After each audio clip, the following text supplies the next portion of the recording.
Estamos vivendo um momento de total perversão do verdadeiro Evangelho de Jesus Cristo. E um dos aspectos do verdadeiro Evangelho que foi pervertido e corrompido pelos falsos mestres é o culto solene de Deus. Muitos evangélicos já se entregaram a uma religiosidade totalmente emocionalista e irracional. E o culto de Deus passou a ser ditado não pelo crivo da palavra de Deus, mas pelo gosto do freguês. E assim como os filhos de Arão, tais adoradores extravagantes levam fogo estranho perante a face do Senhor, atraindo para si mesmo a ira do Deus Todo-Poderoso. Estes que deveriam lamentar e chorar pelos seus próprios pecados, fazem infindáveis campanhas de libertação, de cura e de revelações. Deus passou a ser apenas um objeto de uso, manipulado ao bel prazer dos adoradores.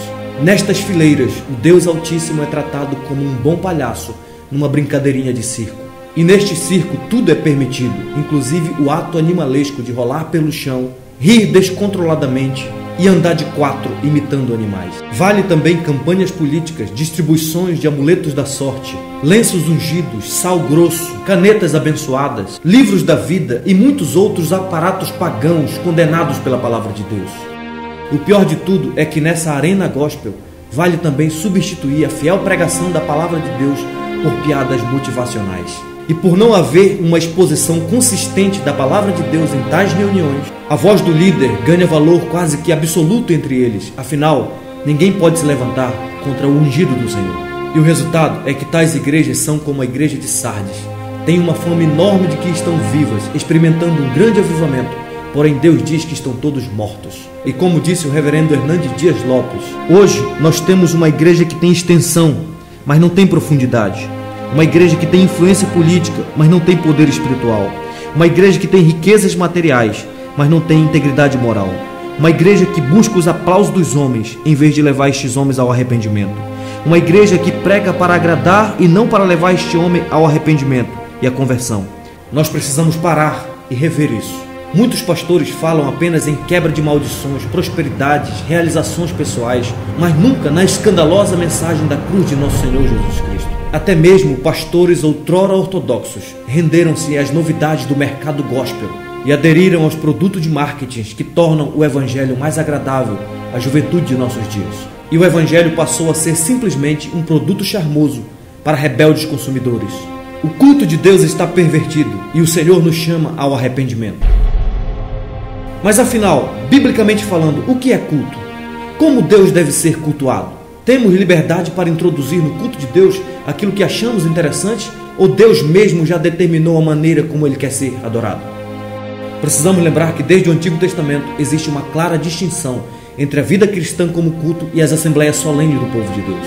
Sabemos que a nossa vida inteira deve ser um culto ao Senhor. Louvarei ao Senhor durante a minha vida, disse o salmista. Também sabemos que a família da aliança deve se reunir para o culto do Senhor diariamente.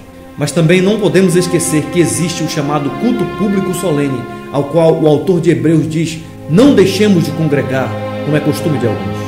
Obviamente que a palavra de Deus diz que Deus não habita em templos feitos por mãos humanas, e por isso nós não precisamos de um local sagrado para nos reunir como povo de Deus. Não precisamos de um templo como o do Edir Macedo para cultuarmos ao nosso Deus. O templo de Salomão no Antigo Testamento era apenas um tipo, uma sombra que apontava para o Cordeiro de Deus que seria imolado na cruz do Calvário.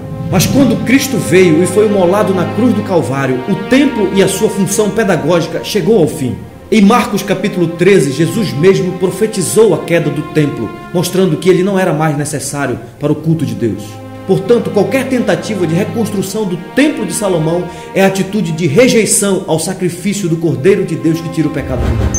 É voltar às sombras, é voltar aos tipos do Antigo Testamento. Como diz o autor de Hebreus, é calcar aos pés o Filho de Deus, é profanar o sangue da aliança, é ultrajar o Espírito da graça. Para tais pessoas, resta apenas certa expectação horrível de juízo e fogo vingador sobre suas cabeças. Deus é Espírito e importa que os seus adoradores o adorem em espírito e em verdade. Isso significa que com a morte do Cordeiro Pascal, o culto público de Deus pode ser prestado em qualquer local em que o povo de Deus for convocado para se reunir. Afinal de contas, o que caracteriza o culto público de Deus não é o templo sagrado, mas sim a presença dos elementos ordenados pelo próprio Deus em sua palavra. Isso quer dizer que Deus quer ser adorado conforme Ele mesmo prescreveu em sua palavra e não conforme as invenções do nosso coração. Sendo assim, não temos liberdade nem o direito de introduzir no culto de Deus elementos estranhos, tais como as danças religiosas, os teatros, as coreografias ou qualquer outro elemento que Deus não tenha ordenado na sua palavra.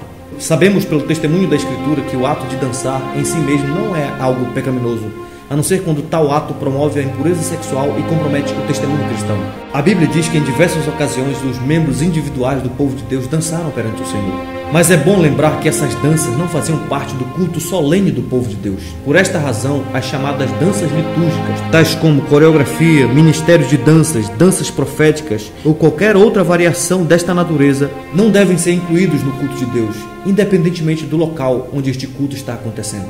Cremos que todas essas coisas são manifestações culturais e que podem ser realizadas nas atividades culturais da igreja, mas não no ambiente do culto ao Senhor. Além disso, é importante dizer que o momento do culto ao Senhor não pode ser um emaranhado de coisas sem sentido e cheio de confusão. Deus nos deu normas específicas a respeito de como Ele quer ser adorado, e os 4 primeiros mandamentos da lei tratam exatamente sobre isso. O primeiro mandamento da lei diz que devemos cultuar somente a Deus. O segundo mandamento diz que devemos cultuá-lo em espírito e em verdade, e não mediante imagens ou representações humanas. O terceiro mandamento diz que devemos adorá-lo de todo o coração, sem tomar seu santo nome em vão. E o quarto mandamento diz que devemos separar um dia em particular para descansarmos e cultuarmos ao nosso Deus. Mas afinal, quais os elementos que devem estar presentes no culto do Senhor?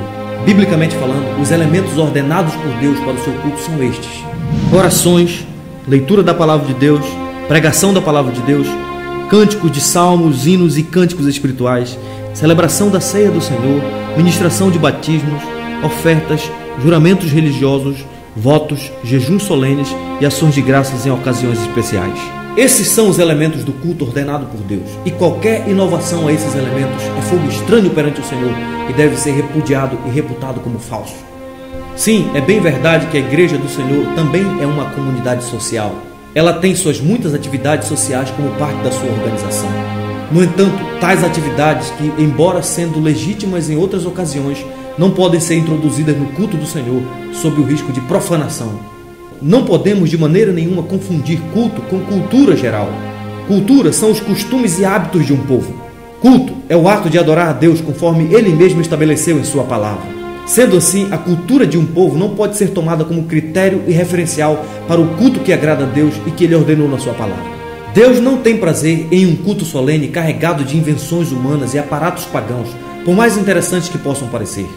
Portanto, ao prestarmos culto a Deus, devemos estar certos de que aquilo que estamos fazendo está de fato de acordo com a sua vontade. Caso contrário, estaremos como os filhos de Arão, apresentando fogo estranho perante a face do Senhor e atraindo sobre nós mesmos a sua justa condenação. E a vocês que têm menosprezado o culto de Deus e transformado num circo gospel, ouçam com seriedade a recomendação do autor de Hebreus a todos nós. Por isso, recebendo nós um reino inabalável, retenhamos a graça pela qual servamos a Deus de modo agradável, com reverência e santo temor, porque o nosso Deus é fogo consumidor.